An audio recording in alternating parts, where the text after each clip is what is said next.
People have always looked for meaning, for power, for something beyond what they can see.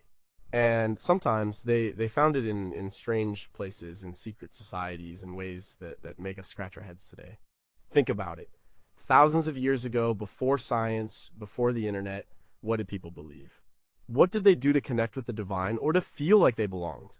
Some of these groups, we call them cults today, practiced things that seem wild, even dangerous to us now.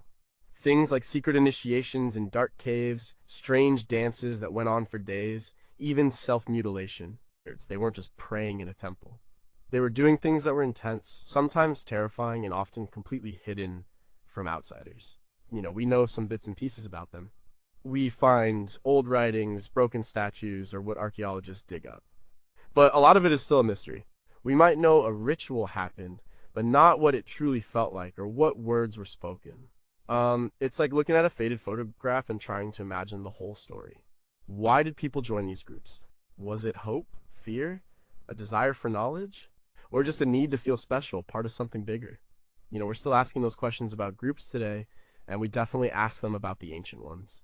It makes you wonder, doesn't it, what people would do and what they did do when they believed something with all their heart. Or number 16, what secrets did the Eleusinian Mysteries hold in the shadows of ancient Greece? The Eleusinian Mysteries were a big deal in ancient Greece. For almost 2,000 years, people traveled to Eleusis, a town near Athens, to take part in these secret rituals. It wasn't just some small fringe group. Famous figures like Plato, Cicero, and even Roman emperors like Hadrian are believed to have been initiated. Everyone from slaves to emperors could join, as long as they hadn't committed murder and could speak Greek. This democratic aspect made them unique. The whole thing revolved around the myth of Demeter, the goddess of harvest, and her daughter Persephone. The story goes that Hades, the god of the underworld, kidnapped Persephone. Demeter grieved so much that she caused a terrible famine on Earth. Eventually, a deal was struck. Persephone would spend part of the year in the underworld and part on Earth. When she was with her mother, spring and summer bloomed. When she was gone, winter came. This myth wasn't just a story for the Eleusinian initiates, it was a promise. The core of the mysteries was about death and rebirth. People believed that by going through the initiation, they would have a better afterlife. They might even become immortal in some sense, or at least understand death better. Think about what that promise meant to people back then, facing a harsh world and an uncertain future. And it gave them hope. There were two main parts to the mysteries: the lesser mysteries held in spring and the greater mysteries held in autumn. The lesser mysteries were like a preparation, a purification. People would fast, offer sacrifices, and bathe in the sea. Then, weeks later, came the greater mysteries. This involved a procession from Athens to Eleusis, a walk of about 22 kilometers. The initiates, called Mistai, would carry torches, sing hymns, and shout ritualistic phrases. It was a pilgrimage. Once they arrived in Eleusis, they entered a building called the Telesterion. This was the sacred hall where the most secret rituals happened. No one knows exactly what went on in there. It was so secret that revealing the details was punishable by death. We only have hints from ancient writers who even then were careful not to spill the beans. For instance, the Christian writer Clement of Alexandria, writing around 200 AD, mentioned some symbols used, like a chest and a basket, but he wasn't an initiate and might have been guessing.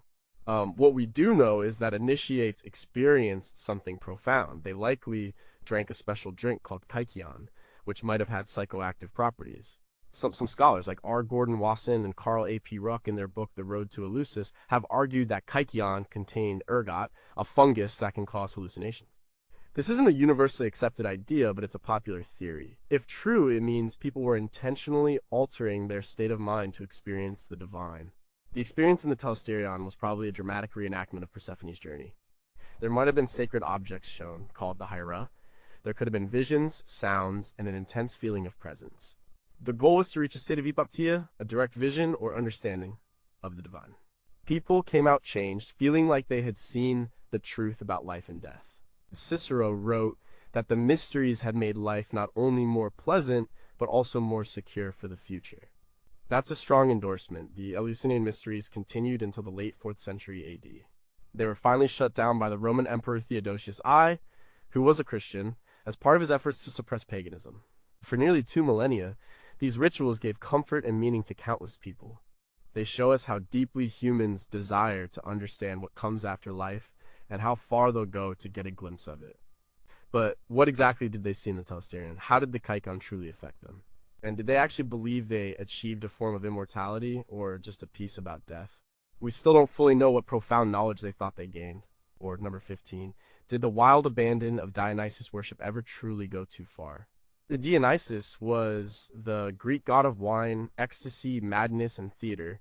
His cult, known as the Dionysian Mysteries or Bacchanalia in Rome, was very different from the calm, orderly rituals of many other ancient gods. This was a god of breaking free, of letting go of your inhibitions, and people certainly let go. The core practice involved getting into an ecstatic state. Followers, often women called Maenads or Bacchantes, would go out into the wilderness, often at night, carrying Thyrsias staffs entwined with ivy and topped with pine cones. They would dance wildly, drink wine, and sometimes eat raw meat. This wasn't a gentle party. It was a frenzy. Ancient accounts describe these rituals as incredibly intense. The Euripides play, The Bacchae, is a classic source, though it's a dramatic tragedy, not a documentary. It shows women tearing apart animals, like calves, and eating their flesh raw, a practice called omophagia. They believed that by doing this, they were consuming the god himself, taking his power into their bodies. This was a direct, raw connection to the divine, unfiltered by priests or temples. Another practice was spiragmos, the ritual tearing apart of a live animal, or even a human in some extreme accounts, though human sacrifice is less substantiated for the main Greek cult. The monads, driven by divine madness called mania, would feel superhuman strength. They would hallucinate, dance themselves into a trance, and lose all sense of self. It was about dissolving the boundaries between human and divine, between civilization and wilderness. Scholars like Walter Otto, in his book Dionysus, Myth and Cult, describe this as a fundamental aspect of the Dionysian experience, a temporary escape from the rational world, a return to a primal state. It offered a release from the strictures of daily life, especially for women who had limited freedom in ancient Greek society. For a short time, they could be wild, powerful, and free. When the cult spread to Rome, it became known as Bacchanalia. Initially, it was a small, secretive cult, primarily for women, but by the 2nd century BCE, it had grown in popularity and scope, including men, and reportedly becoming more extreme. The Roman historian Livy, writing in his Aberbe Condita History of Rome, describes the Bacchanalia as descending into debauchery, sexual orgies, and even criminal activities like poisoning and forgery. He claims that these meetings were used for plotting against the state and that initiates swore secret oaths. Livy's account, written centuries after the events, is often seen by modern scholars as biased and exaggerated. The Roman Senate in 186 BCE passed the Senatus Consultum de Bacchanalibus, a decree that severely restricted the cult. It banned large gatherings requiring Senate approval for any meeting of more than a few people. Many followers were arrested, tried, and executed. Livy reports that thousands were punished. The suppression was probably driven by a mix of genuine fear of social unrest, moral panic, and a desire by the Roman state to control any powerful independent groups. Despite the crackdown, Dionysian worship didn't disappear entirely. It simply went further underground or adapted.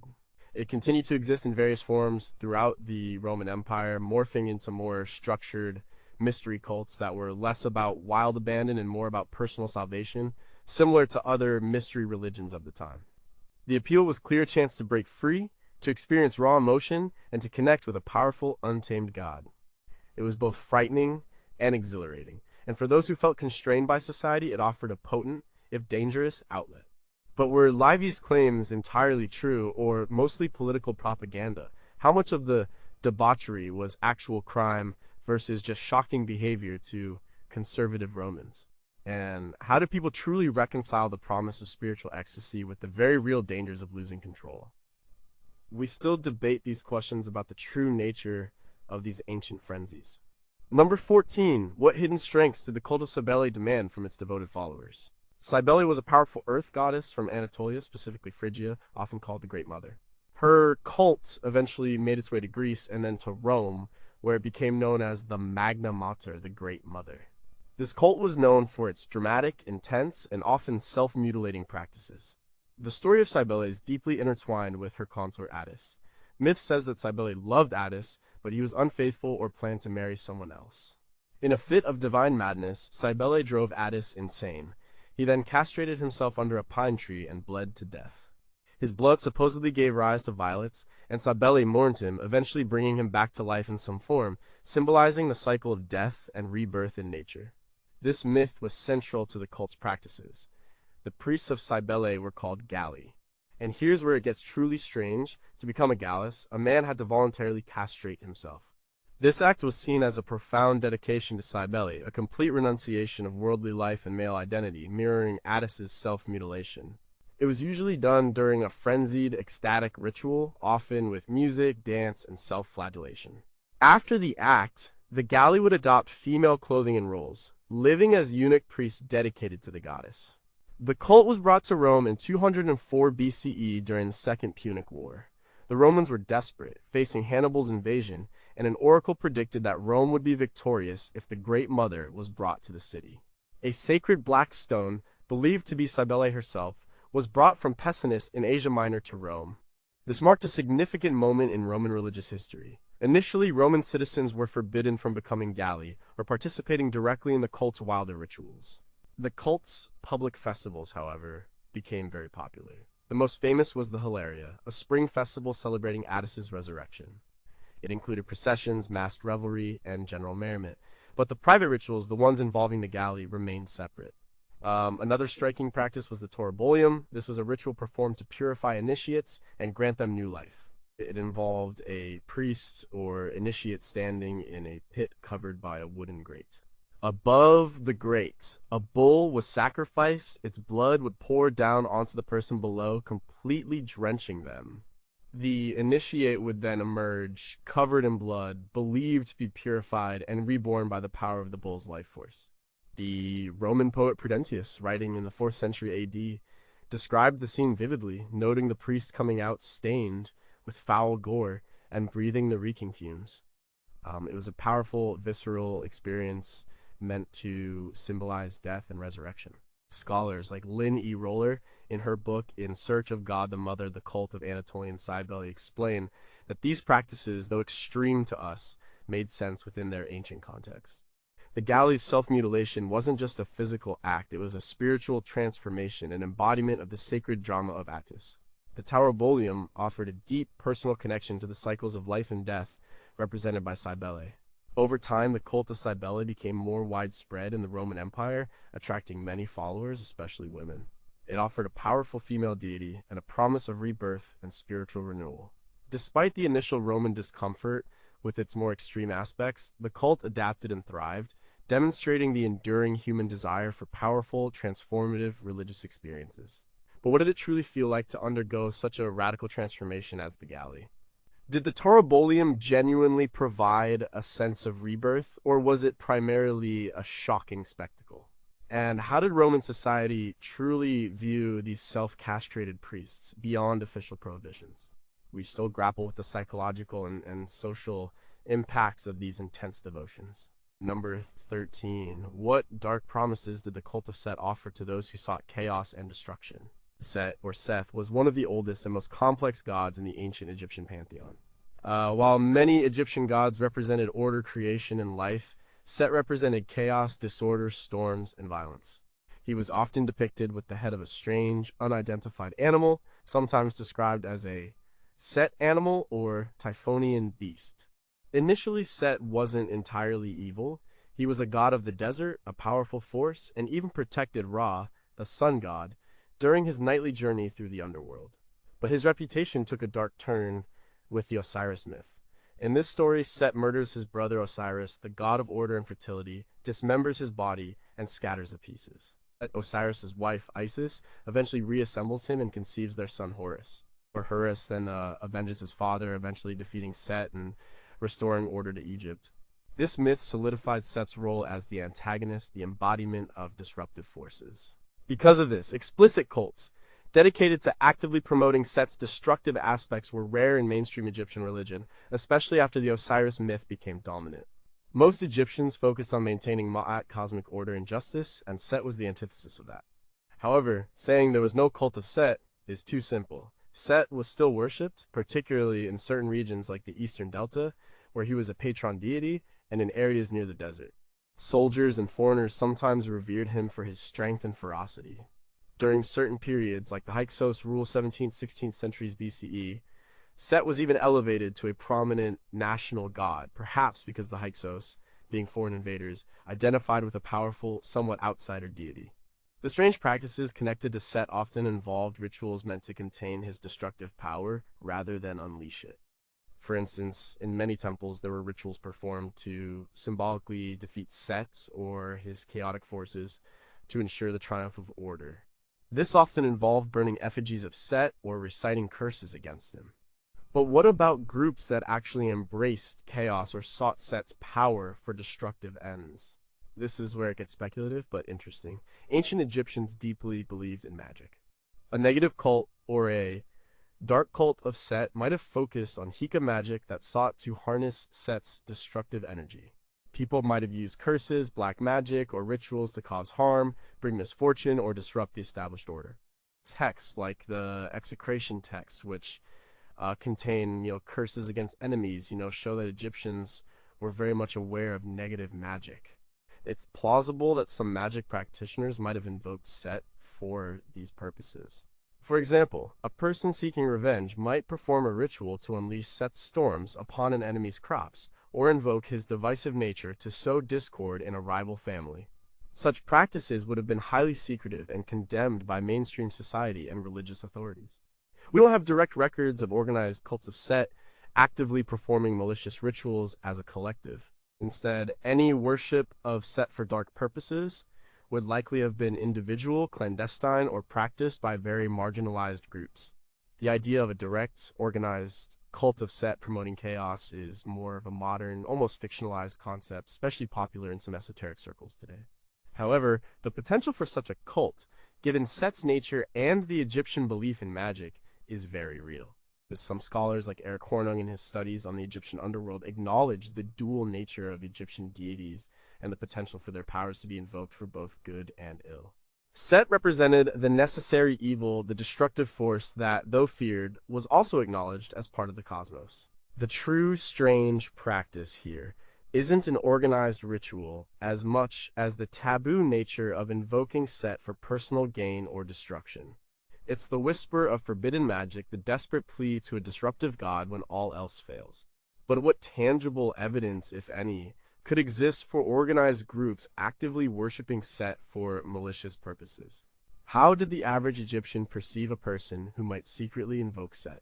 And what psychological draw might a god of chaos have held for individuals feeling marginalized or powerless in a society built on strict order? We have limited answers. Number 12. How did the Therapeutae live out their extreme asceticism in the ancient world? The Therapeutae were a mysterious Jewish ascetic community that lived in Egypt, particularly near Lake Mereotis, south of Alexandria during the 1st century AD. We know about them almost entirely from one ancient source, Philo of Alexandria, a Hellenistic Jewish philosopher, in his work De Vita Contemplativa on the contemplative life. Philo described them as a model of spiritual purity and dedication. Their name, Therapeutae, comes from the Greek word therapeutes, which means either healers or worshippers of God. Philo uses both meanings. He believed they healed souls through their philosophy and worship. Their lifestyle was incredibly strict and focused on contemplation. They lived separately, each in their own small dwelling, or monastery, within a community. These simple houses consisted of a single room for solitude and a small antechamber for prayer or studying sacred texts. They would only meet together on the Sabbath and for special festivals. The Therapeutae were celibate, both men and women, committing themselves entirely to a life of spiritual devotion. They'd practice extreme fasting. Philo states they ate only once a day, after sunset, and some would fast for 3 or even 6 days at a time. Their diet was incredibly simple: bread, water, and wild herbs. They avoided meat and wine entirely. This was a deliberate choice to purify their bodies and minds, believing that physical indulgence hindered spiritual insight. Their daily routine was dominated by prayer, meditation, and the study of sacred texts.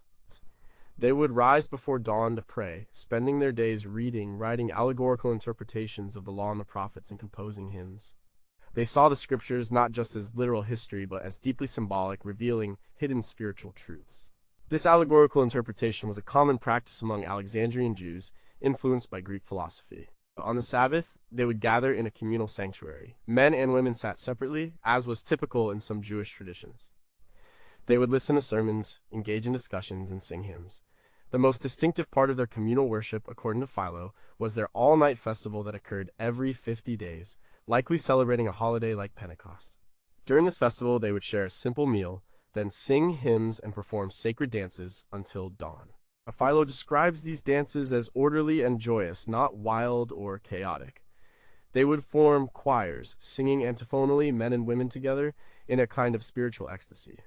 This was a physical expression of their spiritual joy and unity. The Therapeutae also renounced all worldly possessions. They gave away their property to relatives or friends and separated themselves from society to pursue a purely contemplative life. They saw earthly wealth and social status as distractions from their true goal, communion with God. This rejection of material possessions was a radical departure from mainstream Roman or Jewish life and foreshadowed later Christian monasticism.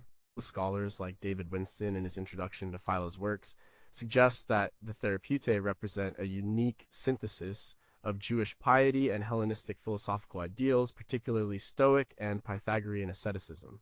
They combined Jewish devotion to the Torah with Greek philosophical methods of seeking wisdom through detachment and contemplation. They were not exactly Essenes, another ascetic Jewish group, but shared many similarities in their commitment to poverty, community, and scriptural study. The Therapeutae offer a fascinating glimpse into an early form of monasticism and intense spiritual dedication within the ancient world. They illustrate how individuals sought profound spiritual experiences through discipline, communal support, and rigorous self-denial, shaping a distinctive pathway to what they believed was true wisdom. But were there other Therapeutae communities beyond the one Philo described, or were they truly a unique, isolated phenomenon? What did their allegorical interpretations of Scripture actually reveal to them, and how far did it deviate from traditional Jewish thought? And how did such an extremely ascetic lifestyle impact their physical and mental well-being, especially over generations? We only have Philo's idealized view, leaving much unknown. Number 11. What did the cult of Antinous promise beyond eternal grief and devotion? The cult of Antinous is unique because it centers around a historical figure, not a mythological god, and it was created in the immediate aftermath of his death. Antinous was a young man from Bithynia, modern-day Turkey, known for his exceptional beauty, who became the beloved companion of the Roman Emperor Hadrian. In 130 AD, while they were traveling in Egypt, Antinous drowned in the Nile under mysterious circumstances. He was about 20 years old. Hadrian was devastated by Antinous' death. His grief was profound and public. He responded by deifying Antinous, proclaiming him a god. This was an unprecedented act for a private citizen typically. Deification was reserved for emperors after their death, and even then, usually by Senate decree. Hadrian built cities in Antinous' honor, the most famous being Antinopolis in Egypt, near the site of his drowning. He commissioned countless statues and busts of Antinous, which are still found today, depicting him in various divine guises, like Dionysus or Apollo. This artistic output is one of the largest for any single figure in the ancient world, apart from the emperors themselves. The cult of Antinous spread quickly throughout the Roman Empire, fostered by Hadrian's imperial patronage. Temples were built, priests were appointed, and festivals were established. These cults popped up in Greece, Asia Minor, Egypt, and even Italy. Antinous was worshipped as a god associated with rebirth, fertility, and the mysteries. His death by drowning in the Nile linked him to Osiris, the Egyptian god of the underworld and resurrection, further solidifying his divine status in Egyptian syncretism. The practices of the cult likely involved standard forms of Roman worship prayers, sacrifices, often incense and libations, though animal sacrifices also occurred, and festivals. The focus would have been on honoring Antinous, celebrating his beauty, and perhaps seeking his intercession for things like safe travel or protection from drowning, given his own fate. For many, especially within the imperial court, it was a way to show loyalty to Hadrian. However, for ordinary people, the cult also offered something else. Antinous was a symbol of youth, beauty, and tragically cut short life. He was a god who had once been human, making him relatable. He might have been seen as a patron of young men, or as a figure through whom one could contemplate the fragility of life and the possibility of transcending death. The mystery surrounding his death, was it an accident, suicide, or even sacrifice, likely added to his mystique.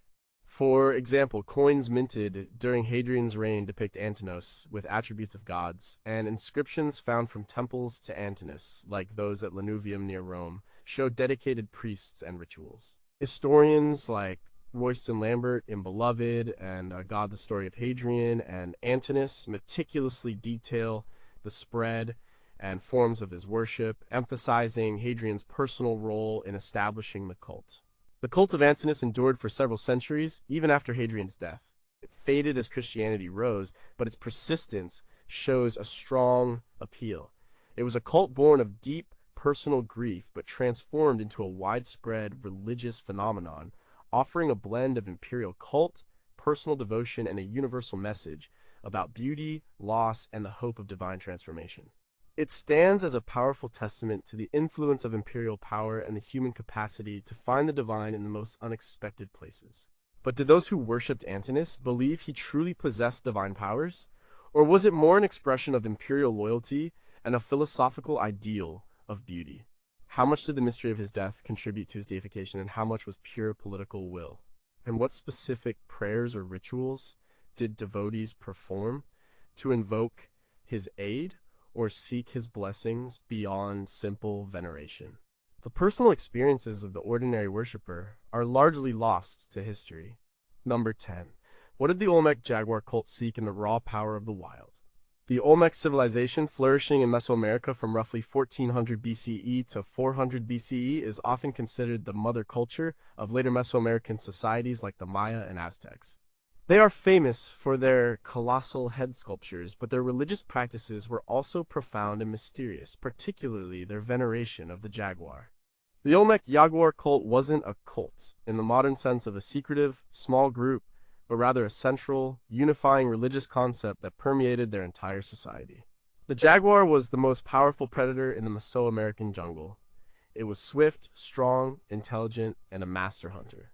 For the Olmec, these qualities made the jaguar a symbol of power, authority, and the raw, untamed forces of nature.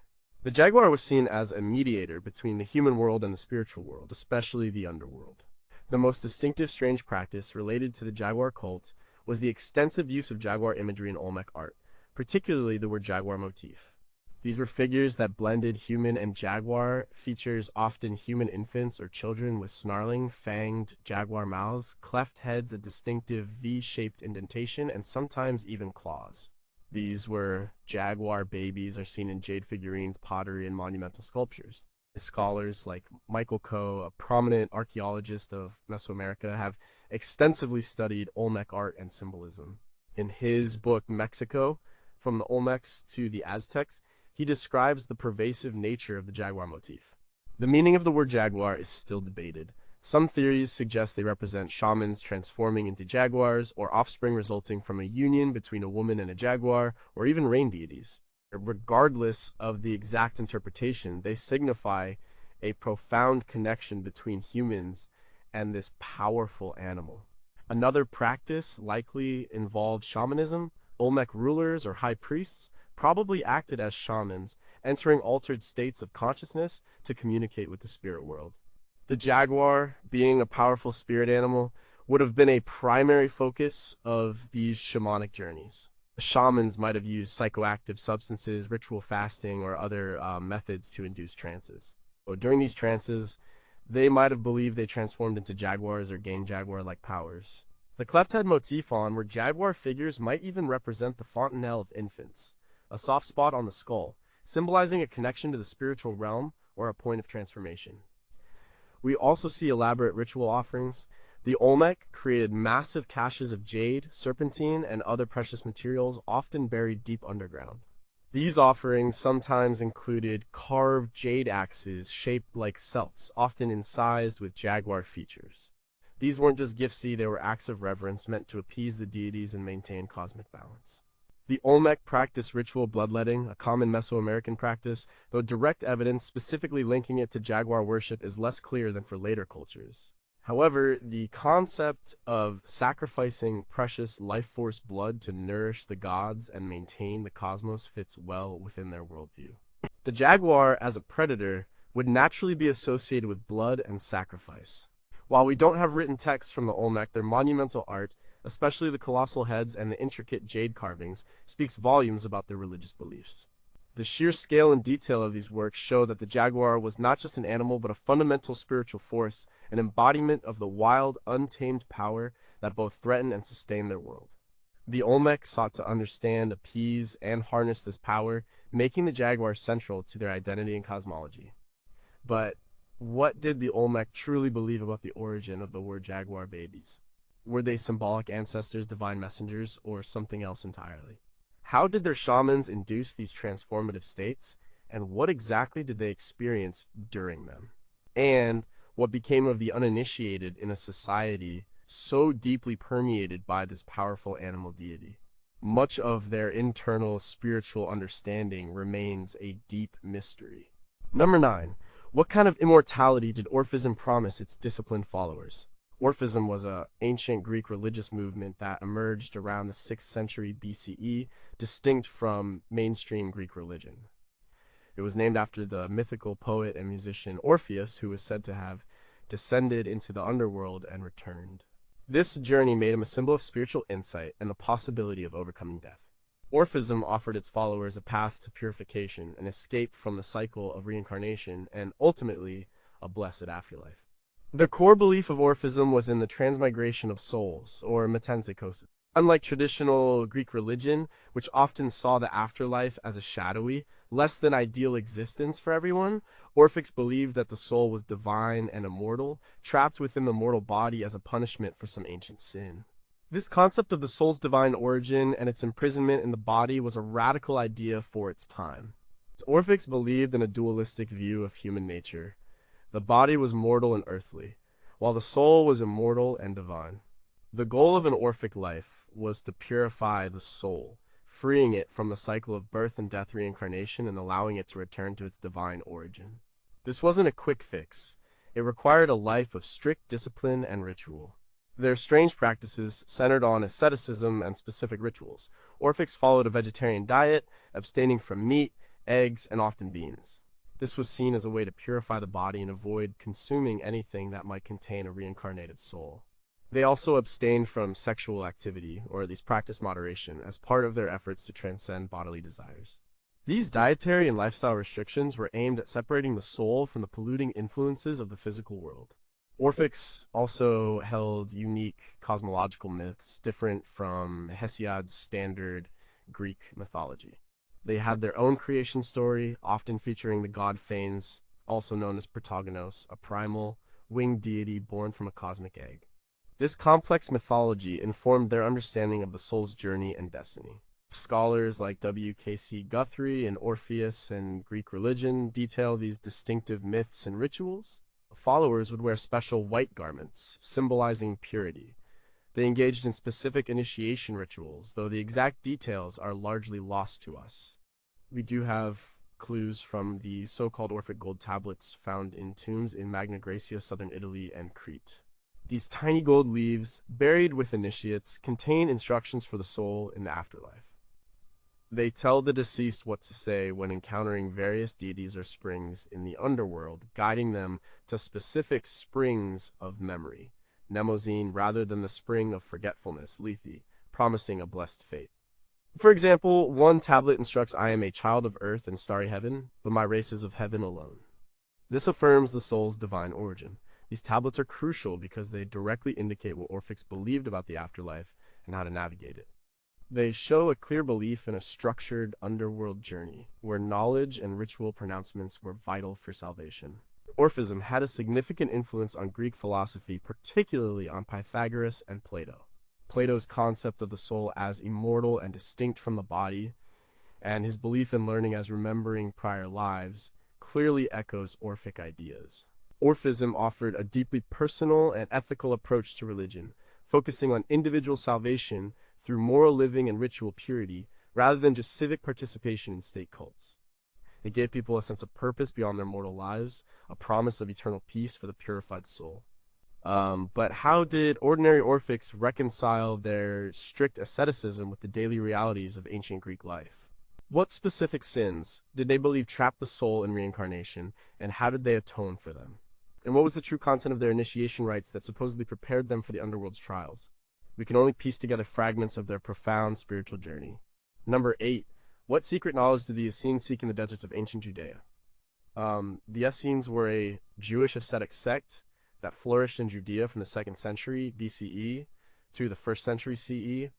We know about them primarily from ancient historians like Josephus, Philo of Alexandria, and Pliny the Elder. Most notably, many scholars believe the community responsible for the Dead Sea Scrolls at Qumran were Essenes, giving us direct access to their writings and beliefs. The Essenes lived a highly communal and disciplined life, often in self-sufficient settlements, isolated from mainstream Jewish society. They rejected the temple worship in Jerusalem, viewing it as corrupt and its priesthood illegitimate. This strong criticism of the religious establishment set them apart. Their strange practices revolved around extreme purity, strict adherence to Jewish law Torah, and a communal lifestyle. They shared all their property, living a life of voluntary poverty. Josephus, in his work The Jewish War, describes them as having no private property, with a common purse for all their needs. This communism was radical for the time. One of their most distinctive practices was ritual immersion, or frequent purification baths. They would bathe in cold water before meals and prayers, believing it cleansed them of ritual impurity. This was more frequent and rigorous than typical Jewish ritual bathing. The archaeological site of Qumran, for example, has numerous mikvah ritual baths that align with these descriptions, suggesting a profound emphasis on ritual purity. The Essenes were deeply dedicated to the study of scripture and the pursuit of righteousness. They spent a significant portion of their days studying the Torah, interpreting its meaning, and engaging in prayer. They composed their own extensive religious texts, many of which are preserved in the Dead Sea Scrolls. These scrolls reveal their unique interpretations of prophecy, their calendar, and their understanding of the end times. They also followed a strict daily routine. They would rise before dawn, pray facing the sun, and then go about their communal work, often farming or crafting. They held communal meals, which were considered sacred rites, almost priestly ceremonies. Before and after eating, a priest would say a prayer. They ate only simple food. Another peculiar aspect was their long and arduous initiation process. According to Josephus, a prospective member had to undergo a probationary period of 1 year, then another 2 years. During this time, they gradually learned the Essenes' rules and secrets. They had to take strict oaths, promising piety towards God, justice towards men, secrecy about the community's teachings, and loyalty to their sect. They even had to swear not to reveal the names of the angels, suggesting a significant focus on angelology and esoteric knowledge. Breaking these oaths meant expulsion, and given their communal life, expulsion could be a death sentence. The Essenes also practiced strict Sabbath observance, even more so than other Jews. They would not move any object, relieve themselves, or even light a fire on the Sabbath. They were pacifists, largely avoiding war and weapons, although some evidence suggests a group within the Essenes might have held militant messianic beliefs, especially those who wrote the War Scroll, found at Qumran, which describes an apocalyptic battle. Scholars like Geza Vermes, in his book The Complete Dead Sea Scrolls in English, have provided extensive translations and commentary on the scrolls, revealing the Essenes' intricate beliefs in predestination, their dualistic view of good and evil sons of light versus sons of darkness, and their fervent expectation of a coming Messiah or two Messiahs, a priestly and a royal one. Their unique calendar, solar rather than lunar, also set them apart from the Jerusalem establishment. The Essenes, with their communal living, asceticism, ritual purity, and intense scriptural study, offer a window into a powerful alternative form of Judaism that deeply influenced early Christian and Gnostic movements. They sought profound spiritual knowledge and a righteous life, preparing themselves for what they believed was an imminent divine judgment. But how did their rejection of the Jerusalem temple truly impact their spiritual lives? And what did they believe replaced its ritual efficacy? Did their strict vows and communal living lead to genuine spiritual enlightenment or to rigid dogmatism? And how did a group so focused on purity and peace reconcile with the more militant prophecies found in some of their texts? Many questions about their internal dynamics remain. Number 7, what forbidden knowledge did Manichaeism offer those who sought escape from the material world? Manichaeism was a major dualistic religion founded by the prophet Mani in Persia during the 3rd century AD. It became one of the most widespread religions of its time, spreading from the Roman Empire in the West to China in the East. Manichaeism presented a complex cosmology that explained the existence of evil and suffering in the world, offering a path to salvation through knowledge and asceticism. Mani claimed to be the final prophet in a line that included Zoroaster, Buddha, and Jesus. He taught a radical dualism. The universe was a battleground between two eternal, opposing forces: light good, spirit, God, and darkness, evil, matter, Satan. Human souls were particles of light trapped within bodies of darkness. The goal of Manichaeism was to free these particles of light and return them to the kingdom of light. This cosmology led to some very strange practices, particularly for the highest-ranking members, called the elect. The Manichaean community was divided into two main groups, the elect and the hearers. The elect committed to an extremely ascetic lifestyle, while the hearers supported them and observed a less rigorous discipline. The elect followed three core seals: the seal of the mouth, the seal of the hands, and the seal of the breast. They believed that by eating certain plants they were helping to release the light trapped within them. They also abstained from wine and often water, considering it too impure, relying on fruit juices instead. They could not pick plants, harvest crops, or even prepare their own food. This meant the hearers had to do all the work, from farming to cooking, providing food for the elect. This was a direct, active effort to avoid polluting the light within their bodies or causing harm to other light particles. The elect were forbidden from any sexual activity or even lustful thoughts, as procreation was seen as a way to further trap light particles in new bodies of darkness. They sought to detach themselves entirely from worldly desires and the material realm. Because the elect were forbidden from work or preparing food, they were completely dependent on the hearers. This symbiotic relationship was crucial to Manichaean communities. Hearers, through their support of the elect, believed they were accumulating merit and would have a better chance of becoming elect in a future reincarnation. Manichaean rituals were often centered around communal meals, hymns, and prayers. They also had a confessional practice where hearers would confess their sins to the elect. They had special fasts and festivals, particularly the Bema festival, which commemorated Mani's death. Mani was crucified, similar to Christ, which contributed to his messianic image.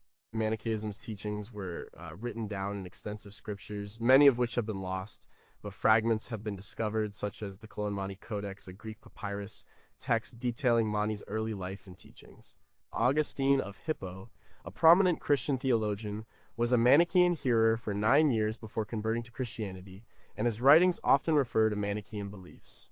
The attraction of Manichaeism lay in its comprehensive explanation for suffering and evil in the world, something traditional religions sometimes struggled with.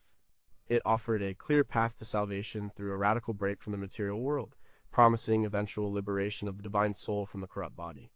This deep spiritual knowledge called gnosis was its ultimate promise. But how did the hearers truly feel about their role, constantly serving the elect and hoping for future salvation? What was the psychological impact of such extreme asceticism on the elect, particularly lifelong celibacy and radical dietary restrictions? And how did Mani's claim as the final prophet challenge or integrate with the existing beliefs of Zoroastrianism, Christianity, and Buddhism in the lands it spread through? Many details of their daily spiritual lives are still debated. Number 6. What cosmic battles did Mithraism prepare its initiates to fight in the Roman Empire? Mithraism was a Roman mystery religion that flourished from the 1st to the 4th centuries AD, particularly popular among Roman soldiers, merchants, and imperial administrators. It centered on the worship of the god Mithras, an enigmatic deity of Persian origin, though the Roman cult was distinct from any Persian religion and was heavily influenced by Roman and Hellenistic traditions. The most striking, strange practice of Mithraism was its exclusive nature. It was an all-male cult, a brotherhood with a strict hierarchy of 7 grades of initiation. And each grade had its own symbols, rituals, and celestial associations. These grades from lowest to highest were Raven, Nymphus, Bridegroom, Soldier, Lion, Persian, Heliodromus, Sunrunner, and Paterfather. Initiates progressed through these grades, gaining deeper understanding and higher status within the cult. Mithraea, the cult's temples, were unlike public Roman temples. They were typically underground, cave-like structures, often small and intimate, designed to resemble a primeval cave. They were usually rectangular with raised benches along the sides for initiates to recline during communal meals. At the far end was almost always a large central relief or statue depicting the god Mithras slaying a bull, an image known as the tauroctony. The Tauroctony is the central icon of Mithraism and its most mysterious. Mithras is shown wearing a Phrygian cap, plunging a knife into the neck of a bull while turning his head away. A dog and a snake drink the bull's blood, a scorpion attacks its testicles, and a raven often observes. Above, Sol, the sun, god, and Luna, the moon, goddess, are usually depicted. Scholars like Franz Clement, in his seminal work Texts et Monuments, figures relatifs aus mysteries de Mithra, meticulously documented these images across the empire. The meaning of this scene is highly debated, but it's generally interpreted as a cosmic act of creation, where the bull's sacrifice brings life and fertility to the world. Initiation into the grades involved dramatic, often frightening rituals. For instance, the grade of soldier required a ritual ordeal, possibly involving a mock attack, being bound, or facing a challenge of courage. The initiate might have been tested with fire or water, or forced to perform symbolic actions of self-sacrifice. These rituals were meant to instill discipline, loyalty, and a sense of shared experience. Communal meals were central to Mithraic practice. Initiates would recline on the benches, sharing food and wine, reenacting the sacred banquet of Mithras and Sol. These meals fostered strong bonds among the members and reinforced their shared religious identity. They weren't just eating, they were participating in a ritual communion. Mithraism was deeply connected to astrology and cosmic symbolism. The 7 grades were often associated with the 7 planets, and the Mithraea themselves were designed to be microcosms of the universe. Initiates believed they were participating in a cosmic drama, understanding the forces that govern the universe. They sought salvation and a blessed afterlife through their devotion and progression through the grades. Some scholars, like David Ulansey in The Origins of the Mithraic Mysteries, propose that the Tauroctony itself represents a specific astronomical event or constellation, making the cult highly intellectual and esoteric. The strict secrecy surrounding the cult means we have very few direct written accounts from initiates themselves. Most of what we know comes from archaeological discoveries of Mithraea, inscriptions, and references by hostile Christian writers. This secrecy was paramount to revealing the mysteries was strictly forbidden. Mithraism offered its followers a strong sense of community, a path to spiritual enlightenment, and a cosmic worldview that explained their place in the universe. Its promise of salvation through initiation and ritual resonated deeply with men seeking meaning and brotherhood in the vast Roman Empire. But what precise cosmic secrets did the Tauroctony truly reveal to the pater of the cult? What exactly did initiates experience during the terrifying ordeals of promotion through the grades? And how did a cult so focused on masculinity and martial imagery attract men from diverse social backgrounds beyond just soldiers? The deepest truths of Mithraism remain hidden in the shadows of its underground temples. Number 5. What ancient knowledge did the Pythagorean Brotherhood unlock through numbers and silence?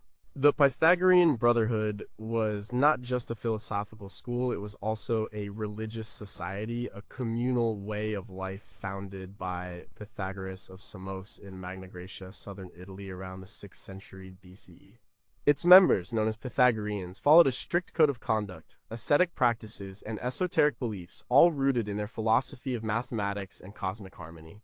Pythagoras is famous for the Pythagorean theorem, but his followers were much more than mathematicians. They believed that numbers were the fundamental essence of the universe, and that by studying them, one could understand the cosmos, the soul, and the divine.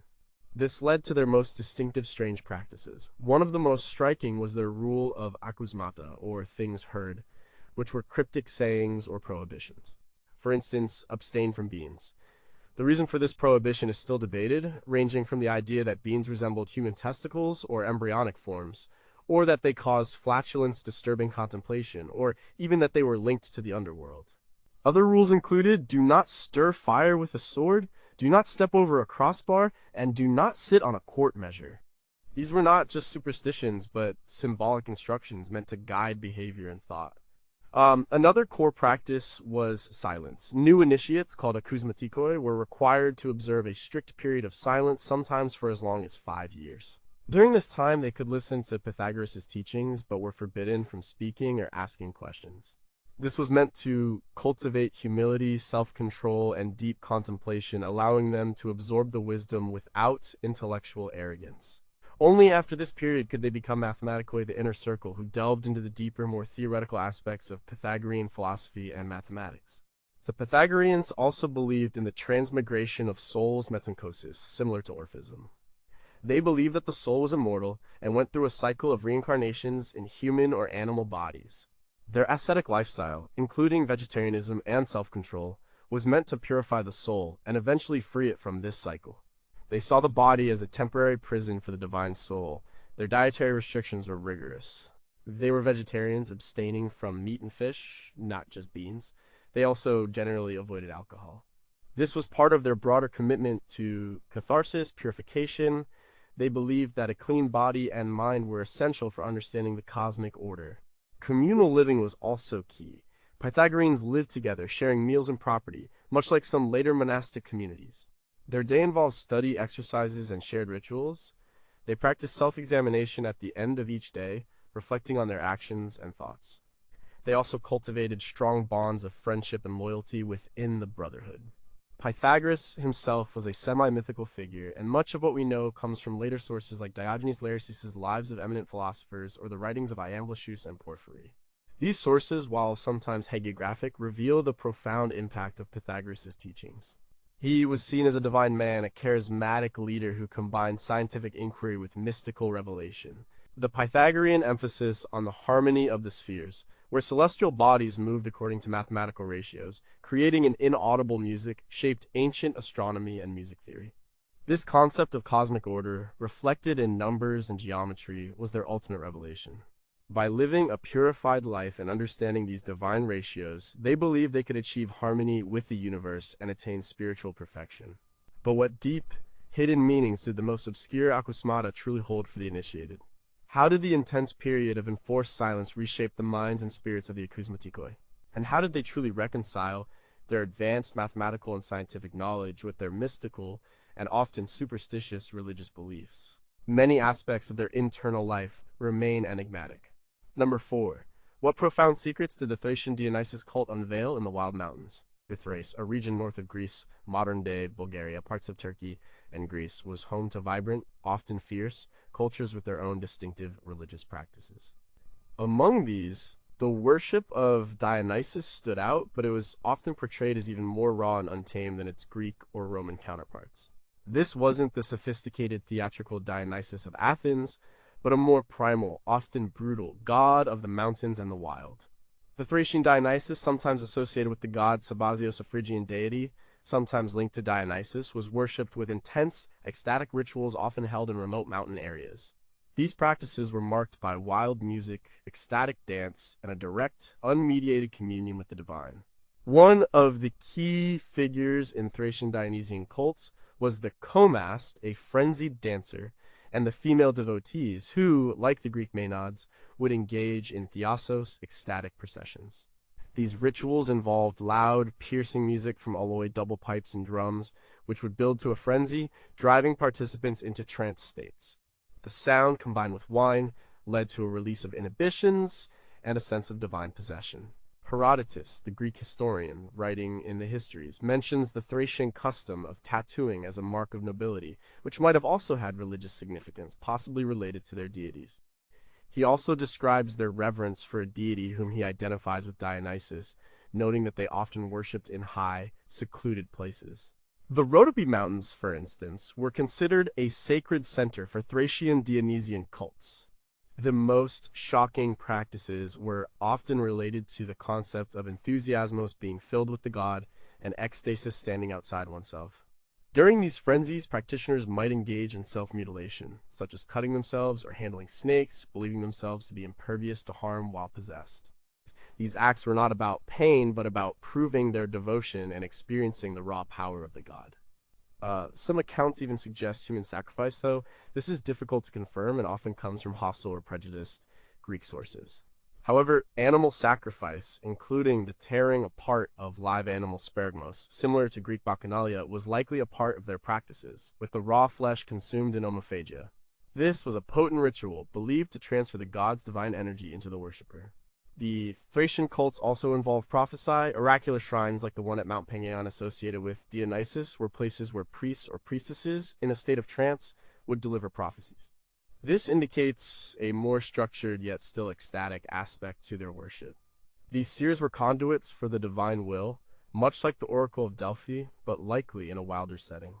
The cult of the Orphic Bacchantes, distinct from mainstream Orphism, which was more ascetic, also existed in Thrace.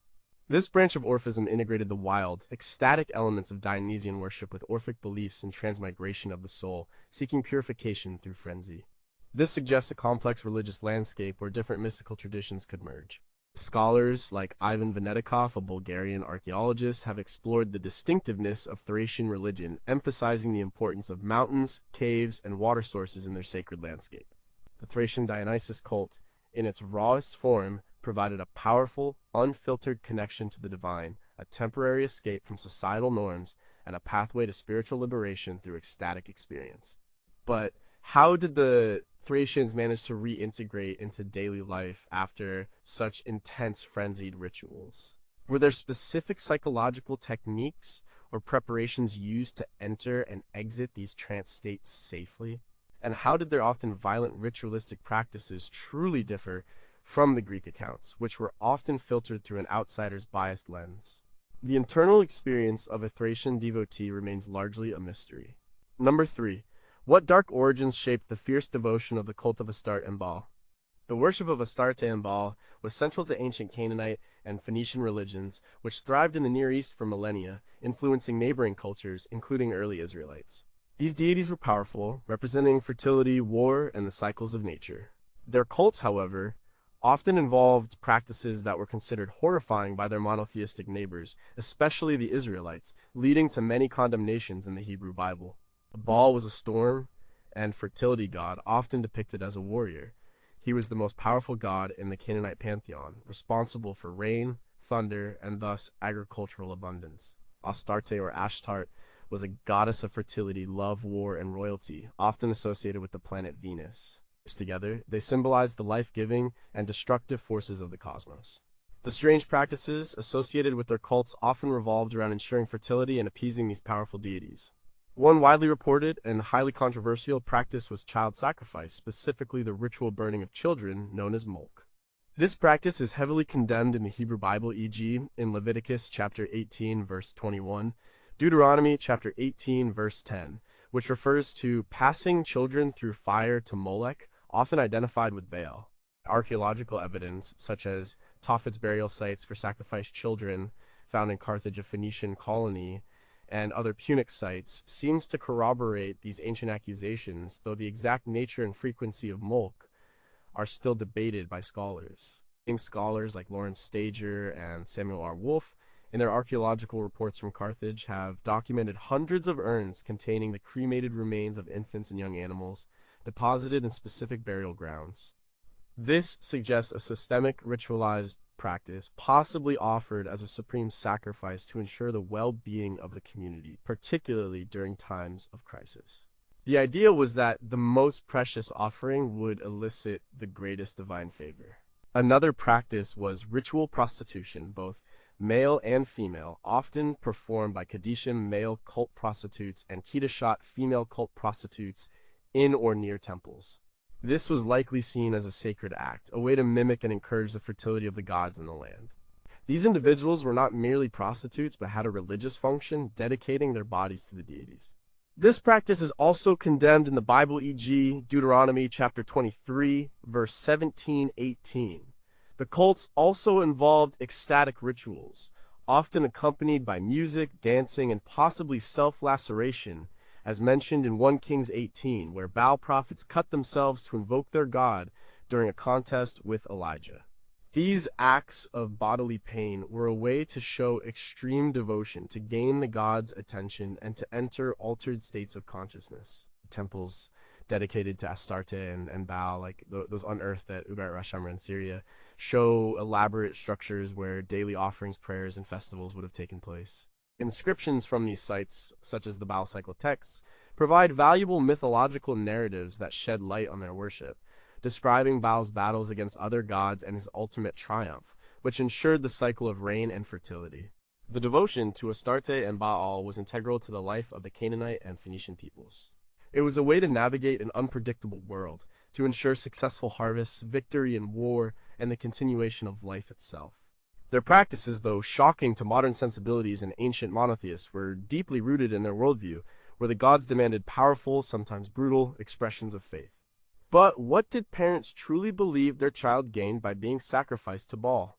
Did the Kadishim and Kedishat see their roles as empowering acts of divine service or as a necessary burden? And how did the daily rituals and communal festivals shape the average worshiper's relationship with these powerful, volatile deities beyond the extreme acts we primarily hear about? So much of their inner spiritual lives is shrouded in time and the biases of surviving records. Number 2. What divine secrets did the Gnostics believe could set them free from this world? Gnosticism wasn't one single cult, but a diverse religious and philosophical movement that flourished in the early centuries AD, primarily in the Roman Empire.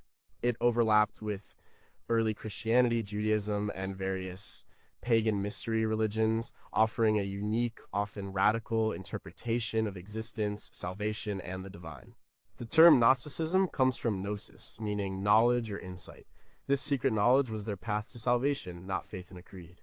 The core, strange practice of Gnosticism was its emphasis on secret, revealed knowledge that could only be understood by a select few. And Gnostics believed that the material world was fundamentally evil or flawed, created not by the true, benevolent God, but by a lesser, ignorant, or even malevolent deity called the Demiurge. This demiurge, often identified with the God of the Old Testament, trapped sparks of divine light, or souls, within human bodies. Gnostics sought gnosis, a direct, intuitive, and experiential knowledge of their true divine origin.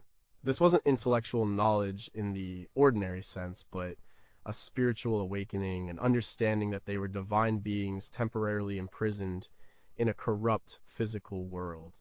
This knowledge was often revealed through esoteric texts, complex cosmologies, and secret teachings passed down through a spiritual master. For instance, some texts, like those from the Nag Hammadi library, mention bridal chamber rituals, suggesting symbolic unions or mystical experiences. They might abstain from marriage, sex, rich foods, and worldly possessions, viewing the body as a prison and its desires as distractions from spiritual liberation. Other Gnostic groups, however, went the opposite way, embracing libertinism. They believed that since the body and its actions were irrelevant to the salvation of the spirit, they could indulge in any pleasure without spiritual consequence. This was a radical rejection of conventional morality. 3. Unique interpretations of Scripture. Gnostics often reinterpreted existing scriptures, Jewish or Christian allegorically, finding hidden Gnostic meanings. They also produced their own vast body of literature, including Gospels like the Gospel of Thomas, Gospel of Mary, apocalypses, and intricate mythological narratives about the pleroma, the divine realm, Aeon's divine emanations, and the fall of Sophia wisdom, which led to the creation of the material world. They emphasized individual revelation and direct experience over communal tradition or priestly authority. This made them dangerous to the burgeoning mainstream Christian church, which condemned them as heretics. The Nag Hammadi Library, a collection of Gnostic texts discovered in Egypt in 1945, revolutionized our understanding of Gnosticism. Before this discovery, much of what we knew came from the writings of early church fathers like Irenaeus of Lyon, who often depicted Gnostics in a negative light. The Nag Hammadi texts, translated by scholars such as James M. Robinson, provide direct insight into Gnostic beliefs, revealing their sophisticated philosophical and theological systems. Gnosticism offered a powerful alternative to mainstream religious thought, especially for those who felt alienated by the material world or found existing explanations for evil unsatisfactory. It gave them a sense of special status, a belief that they possessed a deeper truth, a hidden key to unlocking their divine potential and escaping the suffering of this world. But how did ordinary Gnostics truly achieve gnosis beyond studying texts, and what did that ultimate spiritual insight feel like? Did the radically ascetic and radically libertine Gnostic groups share common spiritual goals despite their opposite practices? And how did their often complex and abstract cosmologies translate into the daily spiritual lives of individuals in such diverse groups? The personal journey of a Gnostic remains deeply personal and elusive. Number 1. What did ancient blood rituals reveal to the cult of Scythian shamanism? The Scythians were a confederation of nomadic warrior tribes who dominated the Eurasian steppe from roughly the 9th to the 1st centuries BCE.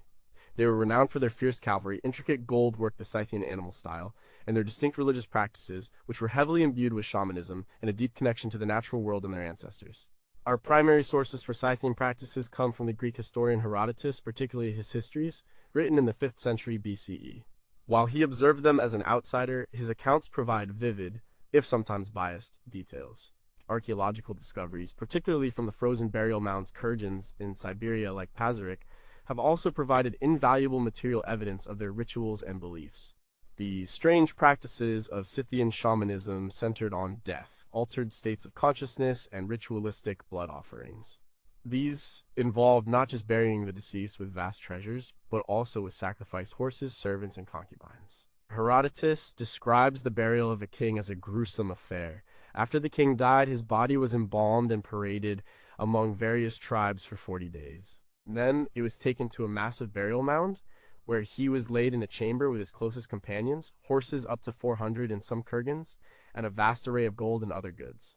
50 of his best attendants and 50 of his best horses were specially prepared. The men were strangled, impaled on stakes, and arranged around the tomb with the horses. This was to ensure the king had a retinue in the afterlife, a testament to intense ancestor worship, and a belief in a continued existence beyond death. They would throw cannabis seeds onto hot stones in small, enclosed tents and inhale the smoke. Herodotus wrote, "The Scythians that take the seeds of this hemp and throw them on the red-hot stones, and they produce a smoke and steam of such a power that no Greek vapor bath would surpass it. The Scythians, delighted, shout for joy."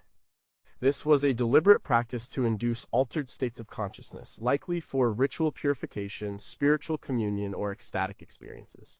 Archaeological finds at Pazyryk have indeed uncovered small tents and equipment used for inhaling cannabis smoke. They sealed treaties and oaths by mixing their own blood with wine in a cup, into which they would dip weapons, and then both parties would drink. This was a powerful binding ritual, invoking the gods through the life force of blood. They also practiced divination, often by twisting willow branches or observing animal entrails, and shamans would enter trance states to interpret omens or communicate with spirits. They offered human sacrifices to their god of war, whom Herodotus identifies with Ares. This involved sacrificing prisoners of war by slitting their throats over a bowl, collecting the blood, and scattering it, then cutting off the right arms of the victims and throwing them into the air.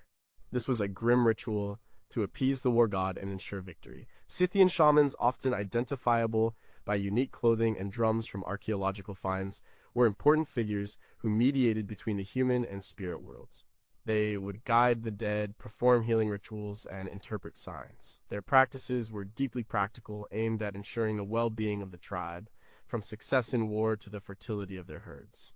Scholars like Renate Roll, in her studies on Scythian culture, emphasize how their nomadic lifestyle and environment shaped their beliefs, leading to a pragmatic yet deeply spiritual approach to life and death.